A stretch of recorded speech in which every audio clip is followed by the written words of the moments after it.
প্রবাসীদের ভোটের জন্য পোস্টাল ব্যালট কার্যকর নয়, এজন্য প্রক্সি ও অনলাইনে ভোটের সুপারিশ করা হয়েছে।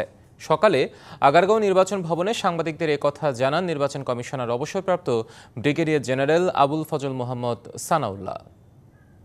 প্রবাসে যারা গিয়েছেন তারা তো কেউ কেউ এনআইডি নিয়েই গেছেন, তার মানে উনি ভোটার তালিকায় আছেন।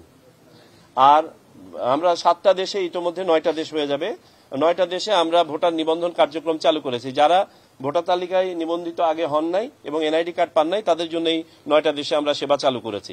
অদূর ভবিষ্যতে আমরা এই সেবাটা 40টা দেশে সম্প্রসারণ করব। আমি একজন প্রবাসী, আমার ভাইকে বা বন্ধুকে বললাম আমার হয়ে ভোটটা দিয়ে দিতে, আমি বললাম যে আমি অমুক প্রতীকে ভোটটা দিতে চাই, এবং সে ভোটটা দিতে গিয়ে সেটাতে দিল না, এই এতটুকু রিস্ক থেকেই যায়। এই জন্য ইন্ডিভিজুয়াল ভোটার যখন তার প্রক্সি নির্বাচন করবেন তাকে একজন আস্থার ব্যক্তিকেই নির্বাচন করতে হবে।